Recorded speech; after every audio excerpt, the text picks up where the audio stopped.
마가복음 9장 43절에서 50절 말씀.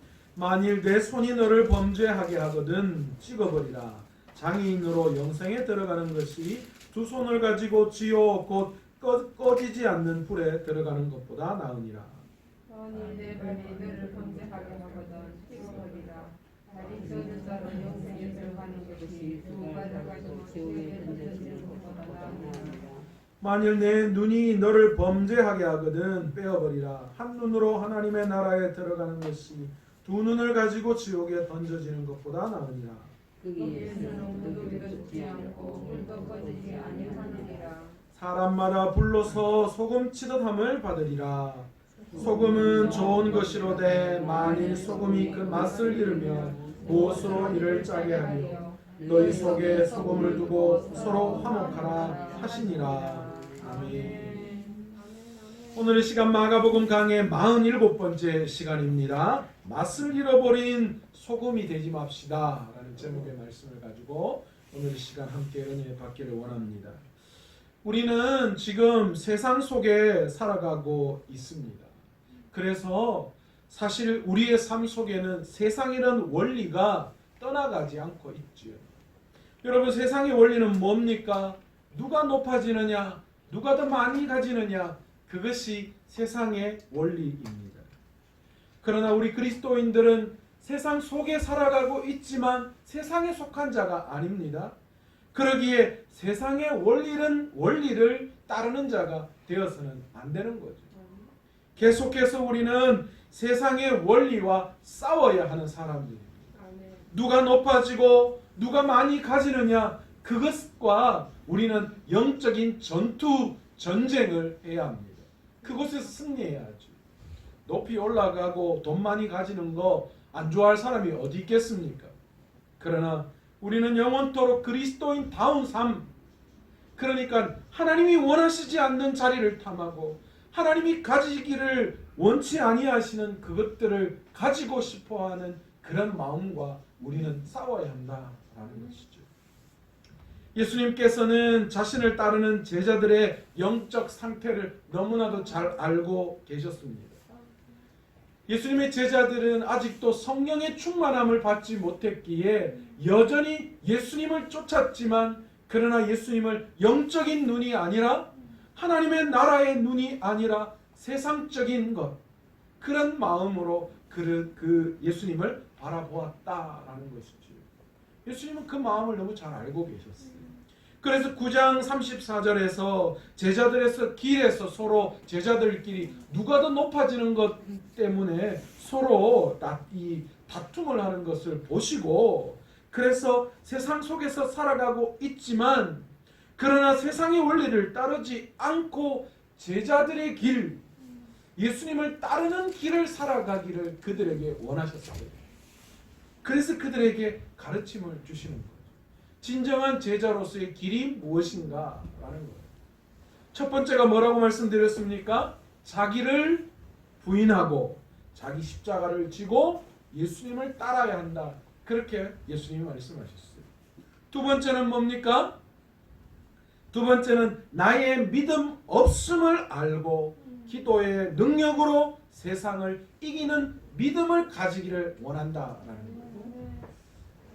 사실 저와 여러분이 신앙생활 오래 하고 직분도 다 받고 저는 또 거룩한 목사직을 수행하는 사람으로 어쩌면 영적으로 참 나는 많이 안다 그렇게 생각할지 모르겠지만, 그러나 제 스스로도 제 스스로를 너무 잘 알아요. 제가 믿음 없습니다. 나 하나님 앞에서 우리는 어린아이와 같은 믿음의 소유자입니다. 우리가 겨자씨만한 믿음이 있으면 이 산을 들어 바다에 옮길 수 있다라고 했는데, 그러나 우리는 그 믿음, 겨자씨만한 믿음도 없는 거예요. 그래서 세상에서 믿음 달라고 하나님 앞에 기도하고 그 주님에게 부르짖는 믿음 달라는 기도를 가지고 믿음으로 승리하며 나아가야 하는 줄이 있습니다. 아멘. 그게 제자로서의 삶이죠. 또 세 번째는 뭡니까? 가장 낮은 자리를 향해서 걷기를 두려워하지 않아야 한다라는 거예요. 누가 낮은 자리에 가고 싶고 누가 뭐 떵떵거리면서 대우받기를 싫어하는 사람이 어디 있겠어요? 가만히 앉아가 삼시세끼 밥 받아 먹고 싶고, 누군가 나에게 아유 선생님 아유 하고 굽신거리고 나를 높여주는 것 싫어하는 사람 어디 있겠어요. 그러나 주님의 제자로서 주님을 십자가의 길을 따르는 삶이라면 기꺼이 내가 낮은 곳에서, 내가 속해 있는 공동체 안에서 기꺼이 내 스스로가 낮은 자리에 서서 그들을 섬길 수 있는 것을 두려워하지 않아야 한다라는 거예요. 지난 시간 예수님께서는 요한의 질문에 대답하시면서 세상에 속해서 살아가고 있지만 진정한 예수님의 제자로서의 길을 이 요한의 질문을 통하여 계속해서 설명하고 계십니다. 세베대의 아들 요한이라고 말씀을 드렸습니다. 이 요한이 예수님에게 뭐라고 이야기했습니까? 예수님 어떤 자가 우리와 함께하지 않는 어떤 자가 예수님의 이름으로 귀신을 쫓아내는 것을 보았습니다. 그런데 내가 그거 보고요 하지 말라 그렇게 금했다. 그렇게 요한이 이야기했습니다. 아마도 요한은 예수님에게 뭔가 좀 칭찬을 받고 싶어하는 그런 마음도 좀 있었던 것 같아요. 그리고 요한의 마음속에는 뭔가 영적인 기득권에 대한 그런 생각이 있었던 것 같아요. 그래도 내가 예수님의 제자인데, 그래도 예수님과 함께하는 사람인데 네가 뭐라고 감히 예수님을 따르지도 않으면서 네가 예수님의 이름으로 기적을 행할 수 있느냐라는 그런 마음이 그에게 있었던 것 같고요. 또 약간은 이기적인 생각. 그 모든 것은 나만 누려야 하는 거야. 내가 예수님 따라다니는 그런 제자이고, 그렇기 때문에 당연히 그런 기적은 나만 할 수 있는 것이지 네가 감히 어떻게 그런 일을 할 수 있어? 라는 그런 마음이 여전히 그의 마음에 있었던 것 같습니다. 오늘날 우리도 마찬가지인 것 같아요. 우리도 우리 믿음 안에서는요 뭔가 우리가 가지고 있는 믿음의 기득권 같은 것들이 있어요. 유대인들이 하나님의 이 백성이라는 것에 대한 혈통적인 백성이라는 것, 할례받은 자라는 것에 대한 우월주의에 빠져 있었던 것처럼 우리도 어쩌면 그런 마음으로 예수 믿지 않는 사람 아니면 신앙이 아직 연약한 자들을 그렇게 바라보고 있지는 않는지 한번 돌아보아야 해요. 이 이야기를 들은 예수님께서 뭐라고 말씀하셨습니까?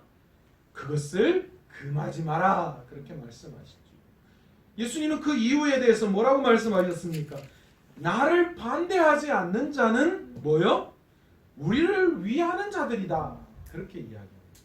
나를 반대해서 나를 적대시하지 않는 사람, 그 사람이라면 내 능력으로 충분히 모든 것을 할 수 있다. 우리를 위하는 자들이다 그렇게 말씀하시면서 요한에게 그렇게 하지 말라 이야기하신 거예요. 아마도 예수님은 지금 요한의 영적인 상태, 요한의 마음속에 네가 왜 그렇게 그들에게 이야기했는지를 다 알고 계셨던 것 같아요.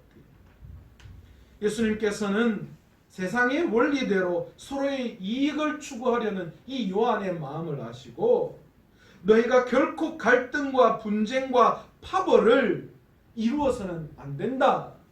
그런 모습을 내가 결코 용서하거나 용납하지 않을 것이다. 그렇게 말씀하고 있습니다.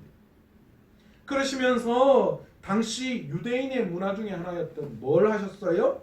너희들이 나그네에게 물 한 잔 대접하듯이 서로 그렇게 대접하면 하나님 앞에서 받는 상을 잃어버리지 않을 것이다. 그렇게 말씀하셨죠. 그런데 이제 반대로는 뭐라고 말씀하셨어요? 만약 너희가 이 작은 자들 중에 하나라도 실족하게 하면 연자맷돌을 목에 메고 바다에 던져지는 것이 더 나을 것이다. 그렇게 이야기합니다. 얼마나 고통스러워요. 이 연자맷돌 조그만한 거 아니고 소와 나귀가 매는 큰 돌이라고. 그러니까 물에 들어가면 빠져 들어가면서 허우적거려 봐야 자기의 힘으로는 살아날 수 없는 거예요. 점점 들어가면서 죽음의 공포를, 답답함의 공포를 맛보아야 해요. 그런 것, 그런 공포, 그것보다도 더 심하다는 것을 말씀하고 있는 거예요. 그런데 여기서 여러분, 이 작은 자들 중 하나라도 실족하게 하면, 우리는 이 실족하게 하면 어떻게 해석하느냐에 따라서 말씀을 다르게 바라볼 수 있어요. 그런데 여러분, 이 실족하게 한다, 우리 성경에는 실족하게 한다라고 해석을 했는데, 여러분, 이 실족하게 한다라는 이 헬라어 단어가 42절에 죄를 범하게 한다라는 이 단어가 원문에서는 똑같은 단어로 쓰고 있어요. 그러니까 다시 말해서 이 이야기는 어떤 거예요? 만약 이 작은 자들 하나라도 너희들이 죄를 범하게 한다면, 그렇게 우리가 다시 해석할 수 있는 거예요. 그러니까 단순히 누군가를 넘어지게 하는 것, 누군가에게 실망을 안겨주는 것, 그것에 그치는 것이 아니라, 내가 누군가를 범죄하게 만든다면, 내가 누군가에게 상처를 주는 것 말고 내가 누군가를 범죄하게 만든다면 그 죄가 얼마나 큰지에 대해서 명확하게 예수님께서 말씀하고 계시는 거예요. 그러시면서 오늘 본문의 말씀을 이제 시작하는 거예요. 43절에 뭐라고 이야기합니까? 만일 내 손이 범죄하면 뭐라고 이야기해요? 손을 잘라내뿌라. 그래 이야기하시죠. 45절에는 뭐라고 이야기합니까? 내 발이 범죄하면 뭐라고요? 찍어버려라. 그렇게 이야기합니다. 47절에는 뭐라고 말씀하십니까? 내 눈이 범죄하거든 눈 빼버려라. 그렇게 이야기하십니다. 그렇게 해버리고 그것을 가지고 지옥에 가는 것보다 차라리 장애를 가지고 가지는 것이 훨씬 더 낫다. 그렇게 예수님 설명하시죠. 여러분, 어떤 분은 이 말씀을 문자 그대로 받아들여서 중세 이후에 이런 사람들이 이런 주의가 있었다고 합니다. 진짜 죄 지으면 그 죄 지은 것을 잘라내고 뭐 그렇게 행했던 사람들이 있다고 합니다. 어떤 목사님이 이 본문을 이야기하시면서 설교 시간에 그렇게 우스갯소리로 하신 이야기를 들었는데요. 우리 모두 천국에 가면 천국에는 다 장애인밖에 없대요. 왜요? 완전한 자가 없잖아요. 그러니까 죄 지은 모습대로 그냥 다 잘려나가가지고 그래서 천국에 가면 다 장애인밖에 없다고 그렇게 우스갯소리로 말씀하시는 분도 계신데, 사실 이 이야기는 그런 이야기가 아니죠. 이 이야기는 어떤 말씀입니까? 이 이야기는 정말 예수님께서 두렵고 떨리는 마음으로 우리를 들으라고 말씀하신 거예요. 이 말씀은 다른 사람을 실족하게 하면, 죄짓게 하면 우리에게 일어나는 일이 무엇인가를 분명하게 말씀하고 있는데, 이것은 죄에 대해서 그만큼 우리들이 뭐 해야 한다는 거예요? 단호해야 한다는 것을 말씀하고 있는 거예요. 너희 그냥 대충 죄짓고 아니면 죄에 대해서 그냥 물렁물렁하게 그렇게 생각해서는 안 되는 거예요. 너희가 죄악이 있다면 손을 자르고 다리를 찍어내고 눈을 빼는 그런 결단하는 마음, 그런 무서운 마음으로 죄 앞에 단호하게 처신해야 한다. 그렇게 말씀하고 있는 내용입니다. 어떤 학자들은 이 본문을요, 손과 발과 눈이 하나님이 만드신, 하나님이 주신 목적대로 사용되지 않는 것을 말씀하고 있다. 그렇기 때문에 목적대로 사용되지 않은 것은 다 잘라내어야 한다. 그렇게 해석을 하는 학자들도 있었습니다. 사실 이 예수님 당시 이 유대인들은요, 이 손과 발과 눈에 대해서 어떻게 생각을 하고 있었느냐면, 인간의 충동이 일어나는, 그러니까 죄를 지을 수 있는 그런 것들이 손과 발과 눈에서 일어난다. 그렇게 생각을 했다라고 합니다. 사실 손과 발은 우리에게 있어서 뭐 하는 이 기관입니까? 우리를 활동하게 만드는 기관이죠. 그래서 죄를 짓는 곳에 죄를 만지고 행하도록 하는 그런 의미가 유대인들은 머릿속에 들어가 있었어요. 또 눈은 무엇입니까? 눈은 우리에게 충동적인 마음을, 감각을 일깨우게 하는 그런 감각기관 중에 하나이죠. 그러니까 우리가 뭔가를 보고 탐심이 생기고 욕심이 생기고 또 시기와 질투가 눈을 통하여서 우리가 바라봐진다. 유대인들은 그렇게 생각했던 것 같아요. 그리고 또한 이 팔레스타인 이 사람들은요, 이 죄와 관련된 신체 기관이 각기 죄에 대한 책임을 져야 한다. 그렇게 이야기했다라고 합니다. 그러니까 손이 죄지었으면 그 죄에 대한 이 기관에 대한 대가로 손이 잘려 나가야 됩니다. 그 죄에 대한 책임을 져야 됩니다. 눈을 통하여서 죄를 지었다면 그 우리의 신체 기관인 눈이 그 죄에 대한 대가를 치러야 한다. 아마 이 팔레스타인 사람들이 그렇게 생각했다고 합니다. 오늘 예수님께서요, 그런 유대인과 그런 팔레스타인 지역에 살아가는 사람들의 생각을 읽으시고 그것을 가지고 비유로 오늘 말씀하시면서 네가 죄를 지었다면 손과 발과 눈을 찍어 버리고 빼어 버리라, 그렇게 말씀하신 것입니다. 그러시면서 48절에 뭐라고 말씀하십니까?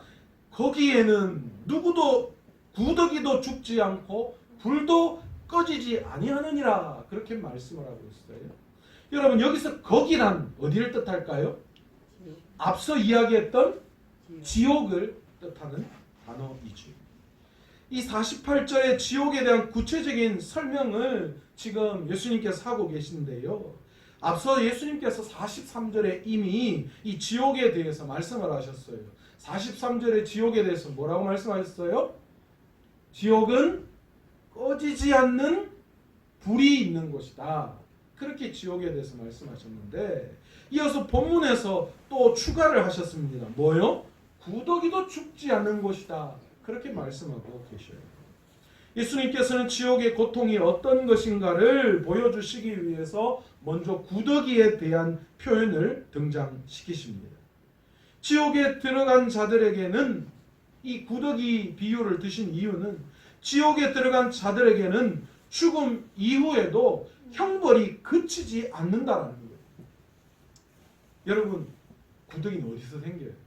썩은 것, 시체 이런 데서 생겨요. 그러니까 죽음이 끝이 아니라는 거예요.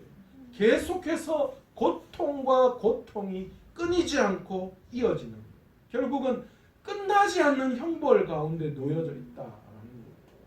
간혹 가다가 그렇게 선택하면 안 되지만, 세상 살기가 너무 힘든 사람이 죽으면 그것이 끝날 줄 알고 자살을 하는 경우가 있습니다. 그런데 여러분, 잘 생각해야 돼요. 주님께서 분명히 말씀하십니다. 죽음 이후에 그 세상, 지옥은 끝나는 세상이 아니라는 거예요. 영원한 형벌이 기다리고 있는 세상이다. 또 뭐라고 말씀하십니까? 꺼지지 않는 불이라는 표현을 사용하고 계십니다. 이것은요, 이 지옥불은 어느 한순간도 꺼지지 않고 계속해서 타오른다라는 이야기예요. 그러니까 사실상 고통이 끝나지 않은 거예요. 계속해서 이 고통 가운데 타들어가는 그런 것이 지옥이다라는 거예요.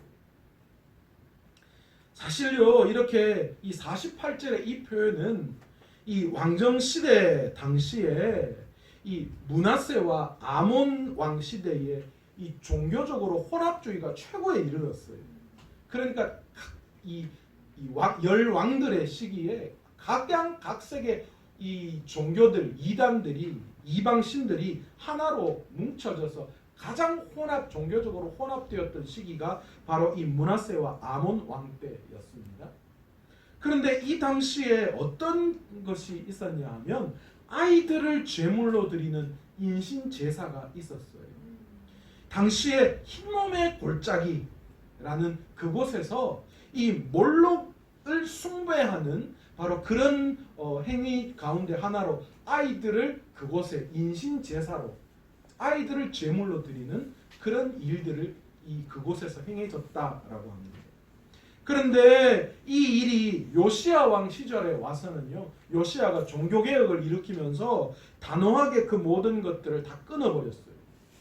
그러면서 그것이 부정한 곳이 되었던 거예요. 그래서 이 이스라엘 백성들이 이제 그곳을 부정하게 여겨서 그곳에 쓰레기를 버리거나 부정한 시체나 이런 것들을 그 흰놈의 골짜기에 갖다 버렸다라는 거예요. 그러니까 그곳이 어떻겠어요? 더럽고 막 좀 그런 여러 가지 좋지 않은 것의 상징이 되어 버린 거죠. 이 요시야 왕은 나중에요, 그곳을 완전히 불태워 가지고 그것을 정결케 하는 그런 의식도 행했습니다. 예수님께서 그 흰놈의 골짜기에 일어났던 그 부정하고 더럽고 추한 그것에 대해서 오늘 48절에 이 본문을 인용해서 지금 설명하고 계시다라는 거예요. 예수님께서는 49절을 통하여서 이 지옥에 너희가 죄를 범하고 다른 사람에게 죄를 범하게 하면 너희가 이런 지옥에 갈 건데, 그런데 49절에 사람마다 그러니까 너희가 불로소 소금 치듯 함을 받으라, 그렇게 말씀하고 있어요. 여러분, 이 말씀은 범죄를 끊어내지 못한 지옥에 던져진 사람들이 음식을 소금에 절이듯이 뭐 하는 거예요? 불로 절여지는 그것에 대해서 예수님이 말씀하고 있다는 거예요. 우리 김장 때 되면 소금으로 배추 절이잖아요. 그럴 때 어떻게 합니까? 저 지난번에 권사님들하고 우리 김장할 때 보니까 우리 권사님이 이게 탁 소금을 한 뭉텅이 탁 쥐고 배추 이파리를 탁 들고 착착 치더라고요. 그런 것처럼 지옥에 가면 불로 소금 치듯 사람을 불로 절이는 그런 일들이 너희에게 일어날 것이다, 그렇게 말씀하고 있는 거예요. 그러시면서 50절에 소금은 좋은 것이로되 만일 소금이 그 맛을 잃어버리면 무엇으로 이를 짜게 하리요? 너희 속에 소금을 두고 서로 화목하게 하라, 말씀합니다. 사실 이 구절이요, 쉬운 구절이 아닙니다. 난해 구절 가운데 하나예요. 앞에서 등장하는 소금, 뒤에서 등장하는 소금이 의미가 다르고요. 갑자기 소금에 대한 이야기를 하다가 화목해하는 이야기를 등장시키고 있다라는 거예요. 여러분, 소금은 좋은 의미로 사용되어 줍니다. 이 소금의 역할이 뭡니까? 음식을 짜게 하면서 음식의 본연의 맛을 느끼게 하죠. 그리고 또 이 소금은 부패를 방지하는 역할을 합니다. 그러나 소금이 그 맛을 잃어버리면 어떻게 됩니까? 아무 소용이 없어지게 되죠. 그래서 이 말씀을 통하여 예수님께서는 뭘 이야기하시는가? 서로 각자가 하나님이 주신 달란트대로 그 기능을 다 소금처럼 우리가 속해 있는 공동체 안에서 우리가 소금처럼 그 역할을 하면서 뭐 하라는 거예요? 너희가 서로 화목해야 된다라는 것을 말씀하고 있는 거예요. 주님은 오늘 바로 이렇게 종교적 기득권을 가지고 여전히 그 속에서 영적 우월주의에 빠져있는 그런 자들, 그래서 다른 사람을 핍박하고 시기하고 다투고 분쟁을 일으키는 그 모든 것들을 바라보면서 너희가 소금처럼 소금을 가지고 화목해 해야 된다, 지금 그 말씀을 하고, 세상의 원리가 지금 세상의 원리를 따라서 누가 높고 누가 많이 가지느냐, 그런 세상의 원리를 쫓는 것이 아니라 너희가 믿음 안에서 각자의 소금의 역할을 감당하면서 서로 화합하고 하나 되어져야 된다, 그 말씀을 주님이 하시고 싶으시는 것이죠. 예수님께서는 자신과 우리와 관계를 요한복음 15장 1절에서 4절에 뭐라고 비유하셨습니까? 나는 무슨 나무? 포도나무요. 포도나무요. 너희는 가지라, 그렇게 말씀하셨습니다. 우리는 그리스도 안에서, 그러니까 뭡니까? 주님의 몸에 붙어있는 각자의 지체요. 그래서 예수님의 피를 나는 한 몸, 한 형제, 한 지체가 된 자들입니다. 그런데 그런 우리들은 세상의 원리 때문에 그런 우리들이 서로 다투고 시기하고 질투하고 분쟁하고 파당을 이루는 것을 보시고 주님이 얼마나 아파하실 거예요. 지금 제자들 안에, 무리들 안에 여전히 영적으로 변화되지 못한 것들 때문에 그런 일들이 일어나는 것을 보시고 예수님께서 그 이야기를 하시는 거예요. 너희가 어떻게 예수 그리스도 안에서 너희 모두가 다 한 피 나눈 한 몸 된 그런 한 지체들인데 너희가 서로 시기하고 질투하고 너희가 이 파당을 이루고 분쟁을 일삼느냐? 왼쪽 손이 디디하게 잘 못한다고 내가 망치 들고 왼쪽 손 니는 그것밖에 못하나 하면 어떻게 되는 거예요? 속이 시원합니까? 제가 지난번에 차 문 닫다가 뭣도 모르고 이렇게 왼쪽 손이 빠지기 전에 이게 차 문을 닫아가지고 손가락이 한번 낀 적이 있거든요. 제가 그거 보고 아프기도 아프고 화가 얼마나 나는지 아이고 이 바보야 어떻게 디디하게 그 손을 안 빼고 그걸 해가지고 아이고 바보야. 그래봤자 누구한테 욕하는 거예요? 자기한테 욕하는 거예요. 그래서 만약에 내가 아이고 이 소나 때리면 누가 아픈 거예요? 내가 아픈 거죠. 주님 지금 그 말씀하시는 고린도후서 5장 18절에 보시면 분명하게 뭘 말씀하시느냐. 모든 것이 하나님께로서 났으며 그가 그리스도로 말미암아 우리를 자기와 화목하게 하시고 또 우리에게 화목하게 하는 직분을 주셨으니 그렇게 말씀합니다. 무슨 말씀하는 거예요? 하나님 안에서 우리 모두가 다 뭐된 자들이라는 거예요. 화목게 된 자들이라는 거예요.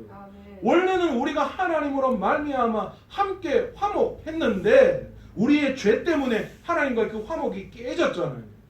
그런데 하나님은 그것을 그냥 보지 아니하시고 그것을 회복시키시기 위해서 예수 그리스도를 통하여서 예수님이 우리를 대신해서 화목 제물이 되셨고 그래서 그 주님 때문에 우리는 하나님과 다시 화목해 되어지는 그런 영광이 은혜가 우리에게 임한 거예요. 하나님은 예수님은 그것을 위해서 화목을 위해서 이 땅에 보내주신 거죠.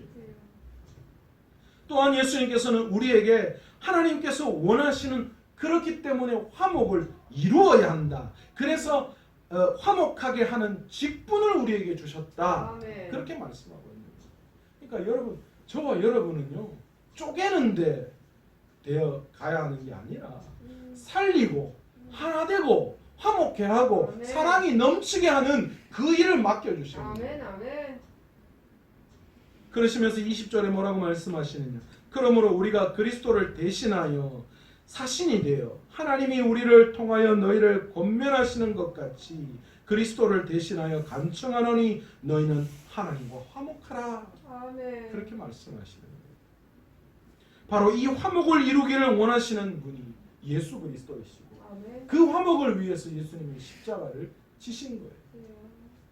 예수님께서 제자들에게 그 말씀하시고 내가 십자가를 지고 이제 조금 있으면 죽을 거라는 것에 대해서 제자들에게 말씀하셨지만 전혀 그들이 몰랐죠. 그러시면서 오늘 본문을 통하여 내가 십자가를 지는 이유가 너희들이 한 피바다 한 몸된 한 지체임을 깨닫고 서로 화목하는 것 그리고 그 화목의 직분을 감당하는 것 그것이라는 것을 말씀하시는 거예요. 세상의 원리가 통하는 누가 높아지고 누가 더 많이 가지는가의 혈안이 된 이 세상 속에서 너희는 화목의 직분을 감당하라. 아멘. 왜요? 우리는 이미 예수 그리스도로 말미암아 하나님과 화목해 된 자들이기 때문에 아멘. 예수 그리스도의 그 피로 말미암아 우리 모두가 다 한 지체된 자들이기 때문에 아멘.